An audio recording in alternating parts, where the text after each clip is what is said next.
السلام علیکم، آپ دیکھ رہے ہیں پاکستان ایٹ 7 اور میں ہوں ناجیہ عاشر۔ سب سے پہلے ایک نظر ڈالتے ہیں آج کی ٹاپ سٹوریز پر۔ پاناما پیپرز پر ابھی جوڈیشل کمیشن کے ٹرمز آف ریفرنسز تیار ہو رہے ہیں۔ ادھر نون لیگ کے رہنما اور وفاقی وزراء بھرپور دفاع کے لیے میدان میں آ گئے، کہتے ہیں کہ عمران خان نے خود آف شور کمپنیوں میں سرمایہ کاری کی۔ اعلیٰ سطحی جوڈیشل کمیشن تحقیقاتی تقاضوں کو پورا کر پائے گا یا معاملہ صرف انکوائریز تک ہی رہ جائے گا؟ اپوزیشن سراپا احتجاج، مشترکہ حکمت عملی کے لیے شاہ محمود قریشی اور خورشید شاہ کی مشاورت۔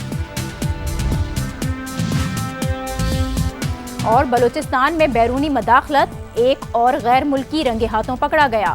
افغان انٹیلیجنس آفیسر عبدالاحد گرفتار، سیکیورٹی فورسز کی بڑی کامیابی۔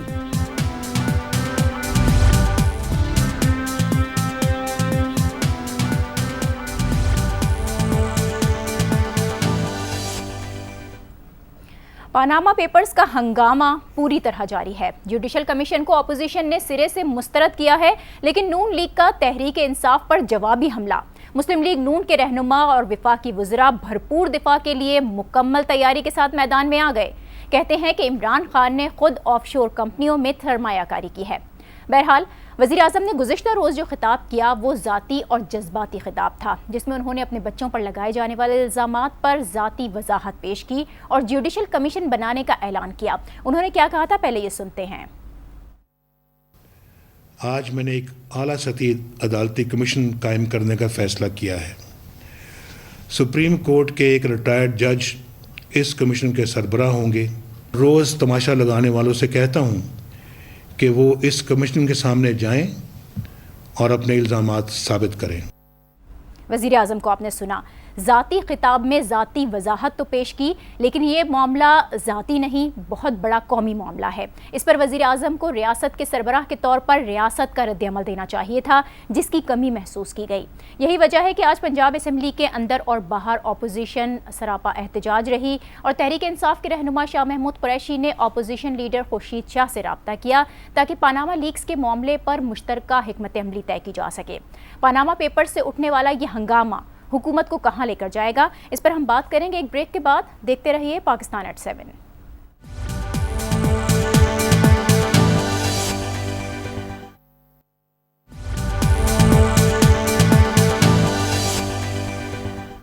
Welcome back. پاناما لیکس، جس پر اب سے کچھ دیر پہلے نون لیگ کے رہنما اور وفاقی وزراء پریس کانفرنس کر رہے تھے، اور اس پریس کانفرنس کے دوران انہوں نے تحریک انصاف کے چیئرمین عمران خان پر الزامات عائد کیے اور یہ کہا کہ شوکت خانم کا جو چندہ ہے وہ ریئل اسٹیٹ پر لگایا جاتا ہے۔ عمران خان سرمایہ کاری کرتے رہے ہیں آف شور کمپنیز میں۔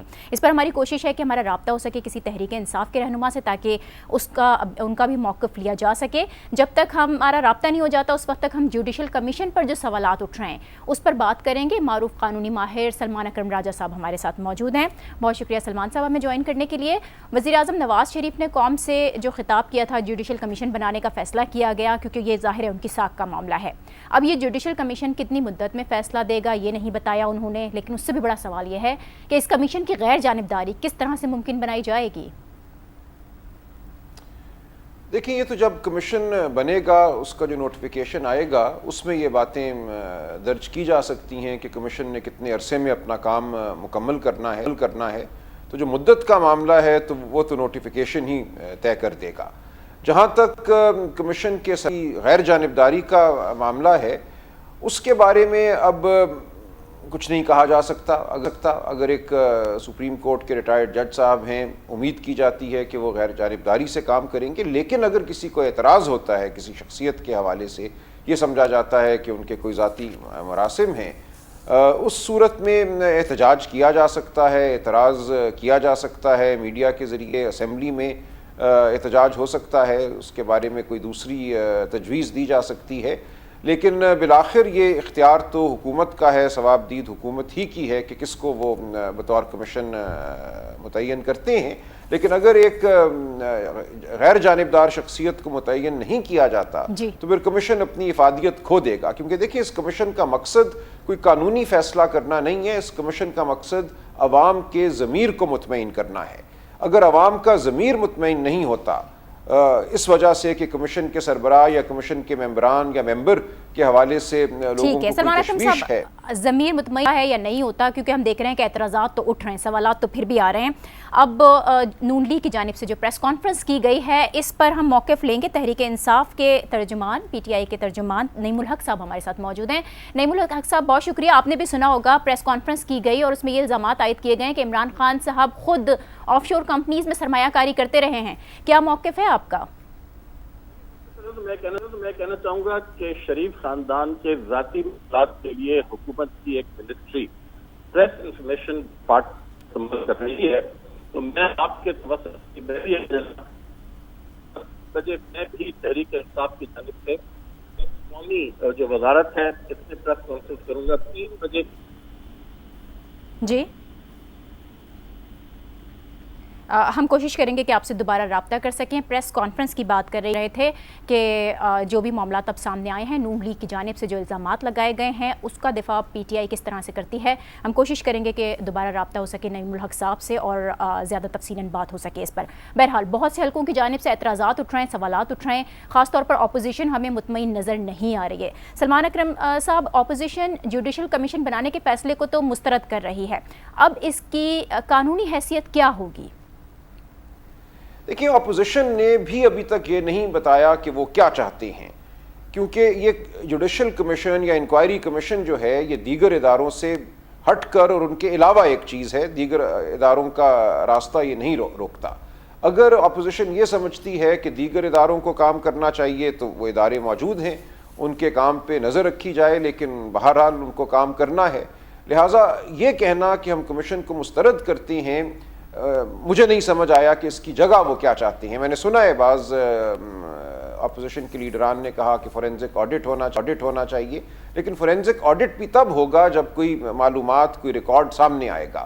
ریکارڈ کو سامنے لانے کے 2 ہی طریقے ہیں، یا نیب کسی طرح یہ ریکارڈ حاصل کرے. اب ریکارڈ پاناما میں ہے یا برٹش ورجن آئلینڈز میں ہے، وہاں کے جو قوانین ہیں، وہاں کے جو ادارے ہیں، ان کے ذریعے اگر یہ ریکارڈ حاصل کیا جا سکتا ہے تو یہ ادارے کریں. ان کے پاس اختیار ہے میوچول کوآپریشن کی درخواست دینے کا، اسسٹنس مانگنے کا، مدد مانگنے کا غیر ملکی اداروں سے، تو وہ کام تو یہ کریں.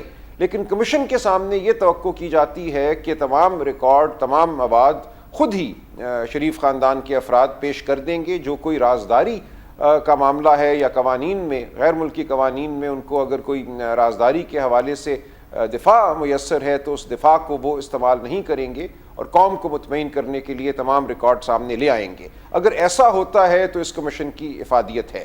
اگر ایسا نہیں ہوتا تو پھر نیب اور ایف بی آر کو قوانین کے تحت کام کرنا ہوگا اور وہاں رکاوٹ سکتی ہیں. یہ عین ممکن ہے کہ پاناما کے قوانین کے تحت یا برٹش ورجن آئلینڈز کے قوانین کے تحت معلومات تک رسائی ممکن نہ ہو. آپ افادیت کی بات کر رہے تھے سلمان اکرم راجہ صاحب. اہم سوال یہ بھی ہے کہ کمیشن سپریم کورٹ کے ایک ریٹائرڈ جج پر مشتمل ہوگا. آج یہ بھی تجویز دی جا رہی تھی کہ انکوائری کمیشن ہونا چاہیے.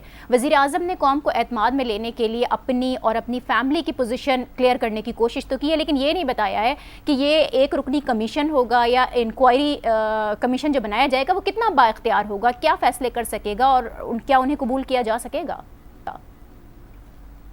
دیکھیں، یہ کمیشن اگر 1956 کے کمیشن آف انکوائریز ایکٹ کے تحت بنے گا تو اس قانون میں اختیارات دیے گئے ہیں. اس کمیشن کے پاس سول کورٹ کے اختیارات ہوں گے، لہٰذا اختیارات تو بڑی حد تک موجود ہیں قانون میں، جس قانون کے تحت بظاہر اس کمیشن کو تشکیل دیا جا رہا ہے.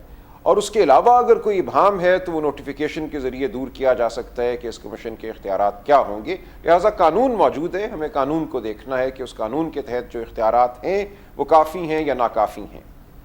ٹھیک ہے. ابھی آپ جو اس کی بات کر رہے تھے اور ابہام کی بات کر رہے تھے، جوڈیشل کمیشن تو کام کرے گا لیکن ملک سے باہر پیسہ قانونی یا غیر قانونی ذرائع سے گیا جن سے وہ آف شور کمپنیز بنائی گئیں. تحقیقاتی اداروں جس میں نیب ہو گیا، ایف آئی اے ہو گئے، ان سب کی کیا ذمہ داری بنتی ہے؟ میں نے ابھی عرض کیا کہ ان کی مکمل ذمہ داری رہتی ہے کہ وہ اپنے تمام تر اختیارات کو استعمال کریں، اور اگر یہ سمجھتے ہیں کہ کوئی مشکوک معاملہ ہے تو دیگر ممالک سے بھی رابطہ کریں، ان سے معلومات حاصل کرنے کی کوشش کریں، اور جو بھی کوئی ان کے اختیارات ہیں ان کو استعمال کریں. جوڈیشل کمیشن یا انکوائری کمیشن کے بنانے کا یہ ہرگز مقصد یا مطلب نہیں کہ وہ ادارے کام کرنا چھوڑ دیں.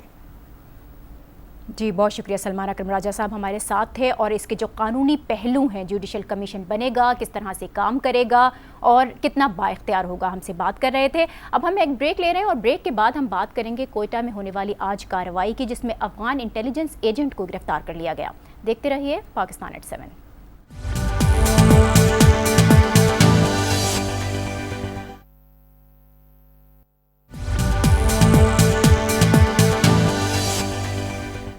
Welcome back. ابھی کلبھوشن کے کارناموں کی داستانیں نہیں تھمی تھیں کہ ایک اور غیر ملکی ایجنٹ رنگے ہاتھوں پکڑا گیا ہے۔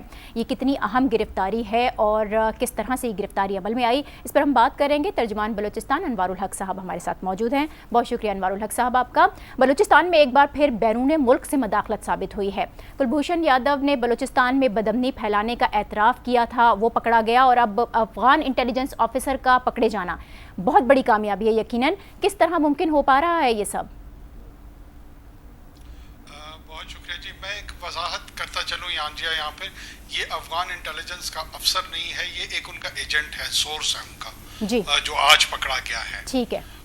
گلبھوشن یادو کا جو معاملہ ہے وہ ایک افسر ہے، 400 سال کی ہماری جو نیشن سٹیٹ کی تاریخ ہے اس کا انوکھا واقعہ ہے۔ ٹھیک ہے۔ وہ ایک سرونگ آفیسر نارمل ایسپینیج میں انوالو نہیں تھا، بلکہ ٹیررزم پھیلانے میں، تخریب پھیلانے میں، آرگنائزڈ انداز میں ایز اے وار لارڈ ہمارے سوائل پہ فنکشن کر رہا تھا، کام کر رہا تھا۔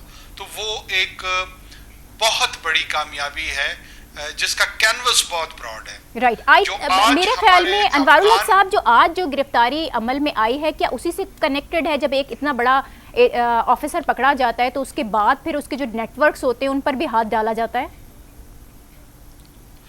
نہیں، آج جو ہماری فرنٹیئر کور نے کارروائی کر کے یہ افغان انٹیلیجنس کے لیے کام کرنے والا شخص جو چمن ہمارا بارڈرنگ ٹاؤن ہے، اس کا اس نیٹ ورک سے کوئی تعلق نہیں ہے، لیکن یہ براڈ بیس پہ تمام لوگ، یہ تمام ہاسٹائل لوگ پاکستان اور سی پیک کے خلاف سازشوں میں مصروف ہے، اس میں کوئی شک نہیں ہے، لیکن کوئی آرگنائزیشنل نیٹ ورک کا ایک دوسرے کے ساتھ کوئی تعلق نہیں ہے۔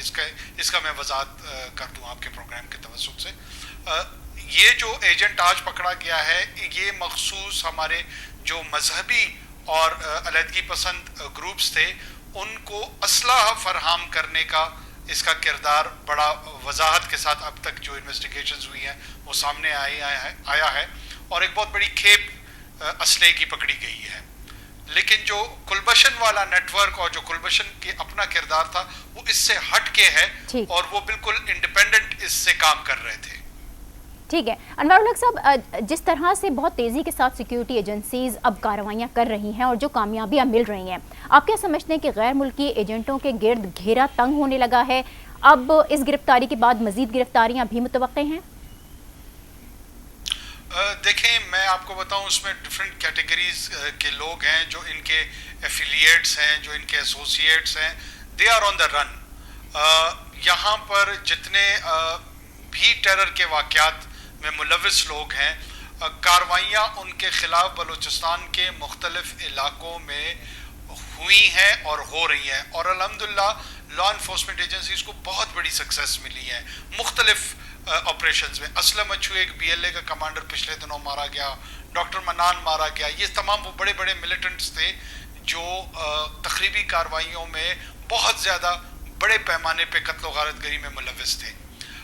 جو یہ کامیابیاں مل رہی ہیں، کانفیڈنس ریسٹور ہو رہا ہے ریاستی اداروں کا، عام شہریوں کا، حکومت کے ساتھ جڑے ہوئے لوگوں کا، اور وہ تمام کے تمام ایک مستقبل پاکستان کا جو روشن نظر آ رہا ہے، اس سے امیدیں اور بڑھ چکی ہیں بلوچستان کے لوگوں کی، پاکستان کے لوگوں کی، ایک نارمل بلوچستان کی طرف میرے خیال میں ڈائریکشن جا رہی ہے۔ بہت شکریہ انوار الحق صاحب آپ کا۔ ترجمان بلوچستان ہمارے ساتھ تھے۔ امن و امان کا خواب اب صرف خواب نہیں رہے گا، مگر اس کے لیے دہشت گردی کے ساتھ ساتھ ہمیں کرپشن سے بھی لڑنا ہے، اور اندرونی اور بیرونی جو دشمن ہیں ان کو شکست دینا بہت ضروری ہے۔ اسی کے ساتھ اب مجھے دیجیے اجازت، اللہ حافظ۔